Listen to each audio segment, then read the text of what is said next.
programa da CPF na nota, fez sua própria mini reforma tributária e a delegacia fazendária voltou a ser mais ativa. Para que o senhor consiga contribuir, o contribuinte tem que contribuir primeiro, ou seja, o primeiro problema a ser resolvido no Estado é o fisco? Não. Primeiro, a medida que nós fizemos dentro do Estado de Mato Grosso, como governador, foi cortar a despesa. Nós tínhamos 25 secretarias, eu reduzi para 15.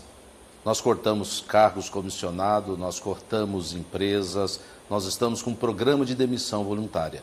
Antes de pedir a contribuição, eu cortei na carne, cortei dentro do governo e continuo cortando todos os dias. Eu quis fazer essa introdução porque na época o senhor disse que saúde é importante, infraestrutura é importante, mas não se faz nada sem dinheiro. Sem dinheiro não tem como fazer nem saúde, nem infraestrutura.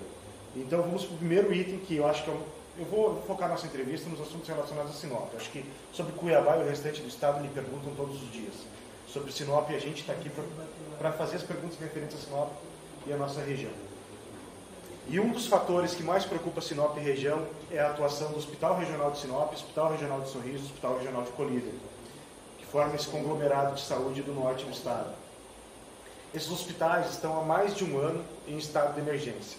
O senhor, em março, assinou o decreto 071, prorrogando esse estado de emergência, que dá uma certa liberdade administrativa, até o dia 19 de setembro. Ou seja, nós estamos há 20 dias de encerrar o período de emergência. A emergência foi sanada. No final desses 20 dias, o senhor deve represtinar o contrato, o decreto, ou a situação, aquele período de transição vai se encerrar, já vai ser encerrado. Qual que é a sua posição aí sobre esses 3 hospitais regionais e esse decreto? Continua sendo estado de emergência? O senhor conseguiu concluir a transição? Na verdade, no início da nossa administração, nós decretamos um estado de calamidade financeira nas contas públicas de Mato Grosso. Por que calamidade financeira? Porque nós chegamos aqui e encontramos 13º atrasado, salário atrasado, dívidas enormes com os nossos fornecedores, mais de 3 bilhões e 575 milhões de restos a pagar. Encontramos o Estado devendo para os municípios na saúde 11 meses de atraso no repasse obrigatório. Contas em todos os setores, em todas as secretarias, viaturas, nós tínhamos apenas 56% das viaturas da Polícia Civil e Polícia Militar na rua disponível para prestar serviço de segurança. Era um estado grave, um estado de calamidade financeira. E não tínhamos dinheiro para pagar e começar a honrar esses compromissos para melhorar a prestação de serviço. Por isso, o decreto de calamidade financeira. Ao longo desses meses, nós temos trabalhado muito, temos feito vários tipos de ações, tanto para melhorar a receita, quanto para diminuir a despesa e melhorar a qualidade do gasto público. Isso tem produzido um resultado concreto que tem gradativamente levado à melhoria da condição financeira e da própria prestação de serviço. Restabelecemos as viaturas na rua, já regularizamos esse ano, nós estamos em dia com todas as prefeituras dos 141 municípios no nosso mandato. Lamentavelmente, não conseguimos ainda pagar todo o atrasado que a administração anterior deixou, mas no nosso mandato nós já estamos pagando literalmente em dia todas as prefeituras no quesito saúde. Portanto, existe uma melhoria ainda muito distante daquilo que é necessário, mas nós temos certeza que estamos no caminho certo. Você anunciou a transição de OSS para gestão direta. No primeiro momento houve um corte nos repasses na ordem de 40% do que ia para o hospital. Estou falando do Hospital Regional de Sinop.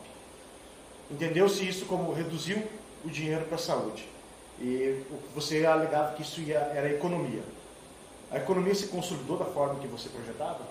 Na verdade, nós não fizemos corte, nós tivemos ganho de eficiência.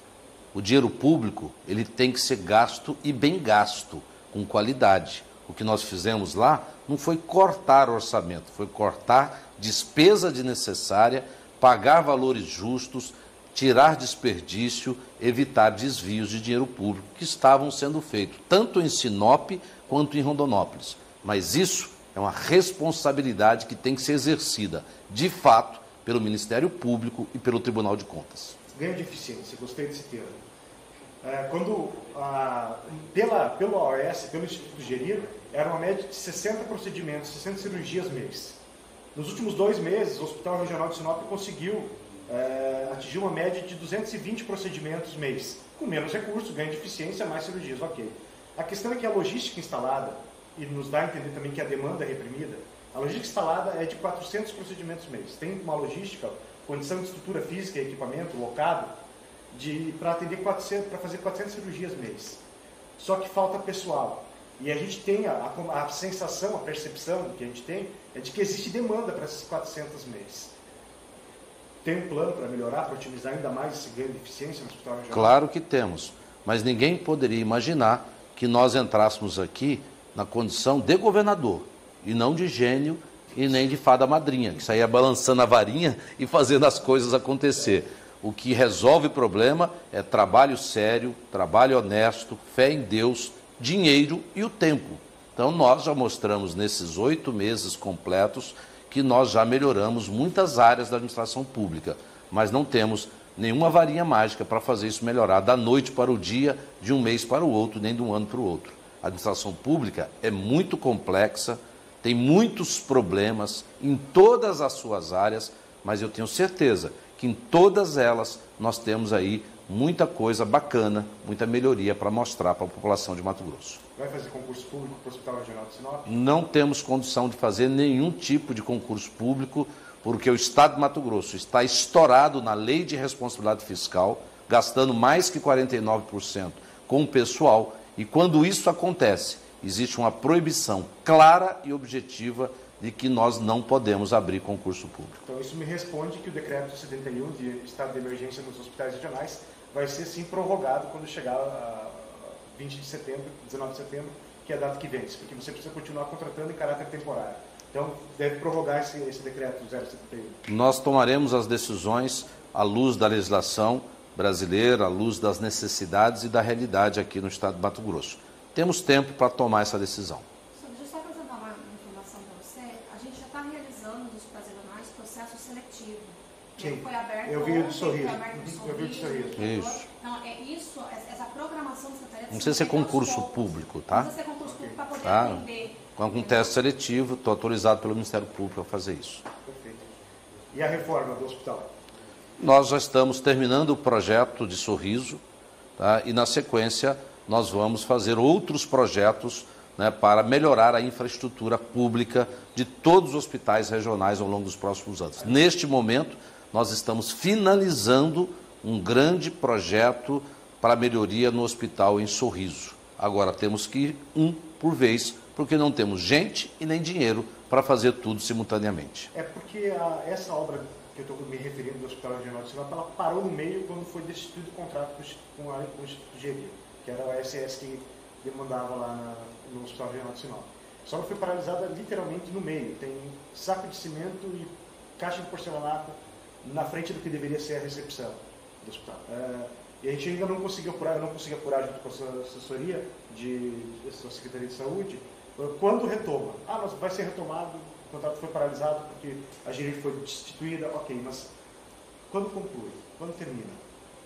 Nós encontramos em Mato Grosso quase 500 obras paralisadas. Já retomamos muitas delas, mas não temos condições nem humanas de pessoas para tocar tudo isso e muito menos o dinheiro necessário para retomar todas elas. E uma coisa nós não faremos, ficar mentindo para a população, dando datas que não serão cumpridas. Isso é verdade, isso tem sido uma condição bastante clara de transparência da sua gestão. Não tenho ouvido muitas promessas, nem... mentiraiada para agradar num primeiro momento Não tenho ouvido. E depois criar grandes confusões no segundo. Eu quero falar um pouquinho de educação, governador. Em 2009, era Blairo Maggi ainda que sentava nessa cadeira. O Estado pediu para Sinop 3 terrenos para instalar 3 escolas estaduais. Ou seja, ele entendeu que naquele momento Sinop precisava de mais 3 escolas estaduais. Uma foi construída. E as outras 2, ela se encontra nessa situação, essa é a Cleofa-Hubner. Essa escola, o Estado aluga prédio para que tenha espaço para abrigar os alunos. E a outra é a escola do Jardim das Orquídeas, que só tem uma quadra coberta e nada mais. Isso aí é o contrato já foi cancelado, refeito, e me informaram agora, o construtor, o vencedor da licitação, da última licitação, ele me informou que a ordem de serviço sai na segunda-feira. Na segunda-feira agora. E ainda tem a escola do Jardim Terra Rica, onde fizeram só a caixa d'água.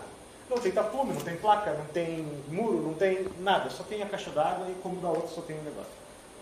Eu queria levar uma boa notícia para o pessoal de Sinop. Essas escolas, o governo do estado tem plano de retomá-las. Confere a informação passada pelo empreiteiro de que na segunda-feira sai a ordem de serviço para retomar essa escola do Jardim das Orquídeas. Como eu disse a você, nós encontramos aqui quase 500 obras paralisadas. Nós já retomamos mais de 150 obras até o presente momento.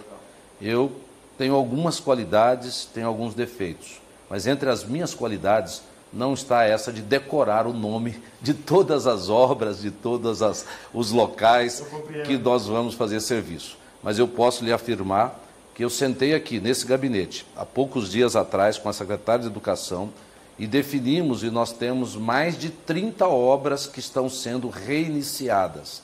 Todas elas com recurso garantido para que elas possam reiniciar e finalizar. Aquelas que nós não conseguimos é porque ainda não encontramos a solução financeira para essa retomada.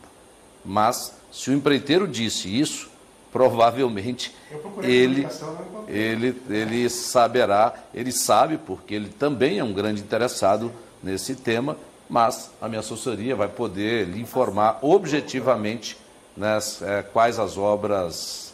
Eu acho que eu até tenho aqui. Posso parar pode sair, não tem problema? Não. O bom da entrevista para o site aqui, tem Sinop, eu sei que tem Sinop, mas o nome da escola, sim, não, possível. O que eu fiz foi trazer aquelas que estão em o que eu posso lhe dizer é o seguinte: isso aqui é uma vergonha da administração pública, que nós temos tantas em Mato Grosso.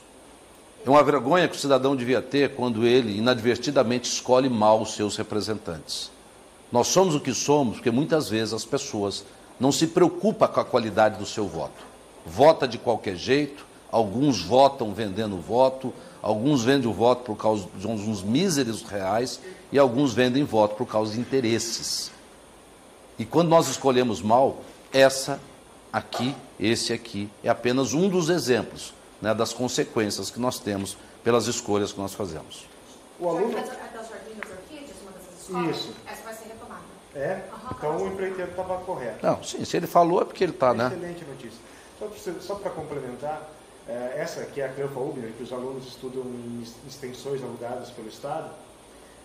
O aluno que estava na primeira série, quando o Estado disse que iria construir a sede própria, ele vai se formar no terceiro ano do segundo grau esse ano e não vai sequer desfrutar da nova escola quando ele ouviu, quando ele tinha 7 anos de idade.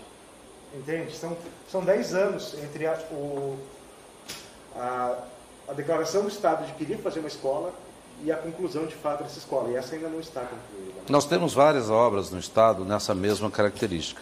Estou concluindo agora, nesse final de ano, um presídio para 1.006 vagas aqui na cidade de Cuiabá, que iniciou a sua construção em 2008. Ficou anos paralisado, retomou, parou. Chegamos em janeiro, a obra estava paralisada. Retomamos, estamos entregando agora, até o mês de novembro, mais 1.006 vagas para o sistema penitenciário. É só mais um exemplo também, né, desses quase 500 obras iniciadas e paralisadas em Mato Grosso. Ainda dentro da educação, Sinop aguarda uma escola Tiradentes, um colégio militar. Eu gostaria de colocar Escola Tiradentes em todas as cidades, porque eu vi nela um exemplo muito eficiente de resultado, de disciplina, de organização e de educação para os nossos alunos. As escolas militares, elas têm os melhores IDEBs aqui no estado de Mato Grosso. Mas nós temos aí dificuldades operacionais para fazer isso, nós temos limitações de recurso para fazer isso. Mas o modelo da escola militar é um modelo que realmente precisa ser entendido e replicado. Para o ano que vem, tu acha que já vai ter lastro para fazer isso, para abrir novas escolas tiradentes? Se depender da minha vontade, sim. mas depende muito da economia, da arrecadação, né, do crescimento da atividade econômica. Você também evita de fazer compromisso, Mauro. Para arrancar um compromisso. Eu só falo quando eu tenho certeza. Eu não preciso ficar prometendo, eu tenho que trabalhar e entregar resultado. Eu fui contratado para isso, e não para ficar mentindo ou fazendo promessas sem que elas tenham lastro na verdade. O Sinop começou o processo de provocação do Estado para essa escola Tiradentes, só para trazer o assunto. No ano passado, durante o governo Táxi, ofereceu uma escola pronta, construída, que é a Gente Feliz, fica num bairro que nasceu de um projeto habitacional popular, uma quadra. É uma escola nova, um mobiliário novo, que teve seu primeiro ano letivo esse ano. E a intenção era, a pretensão da Secretaria Municipal era de que começasse o ano já com a escola Tiradentes. Todo esse processo, segundo o secretário de Educação lá da nossa cidade, ele já foi demandado e protocolado junto à Secretaria Estadual de Educação. Então, talvez dos custos o menor, já que a estrutura está pronta para ser transmitida para o Estado, né? Seria o custo mais operacional das pessoas. Aquilo que se gasta para construir uma escola, como investimento, como obra, normalmente você gasta em um ano a título de custeio, pagamento de salário. Então, o pior dos custos não é o da construção, é da manutenção, mês a mês, dia a dia, ano a ano. Então, quando nós pensamos em construir alguma coisa, nós temos que pensar que depois de construído, aquilo vai gerar uma despesa mensal e nós temos que ter lastro financeiro para isso. Não basta pensar em comprar um carro, tem que saber que esse carro tem combustível, tem manutenção, tem PVA, tem seguro. Quer falar mais alguma coisa para a nossa região, governador? A região de Sinop, toda a região norte do estado de Mato Grosso, eu vejo hoje como uma das regiões assim, com grande perspectiva de crescimento nos próximos anos. Nós precisamos tomar muito cuidado com essas questões ambientais que hoje, né, estão muito no centro da discussão da mídia nacional e mundial. Mas o Brasil e nosso estado aqui temos uma grande vocação, que é produzir alimentos, vender isso para o mundo. O estado de Mato Grosso, ele é o maior produtor brasileiro, é o maior produtor que tem a capacidade, inclusive, de continuar crescendo muito nos próximos anos. E dentro dessa perspectiva eu vejo a região norte do nosso estado, Sinop e toda aquela grande região com uma potencialidade gigante. O sonho da Ferrogrão, que está sendo construído aí já há algum tempo, que nós iremos trabalhar muito com o governo federal, com outros atores, com a nossa bancada, para que ele se torne uma realidade, ela vai mudar completamente para melhor e ainda mais melhor tudo aquilo que já é aquela grande região. Eu tenho certeza de que se alguém quiser apostar hoje em Mato Grosso, pode ter certeza que aquela região é uma das melhores regiões para fazer essa aposta.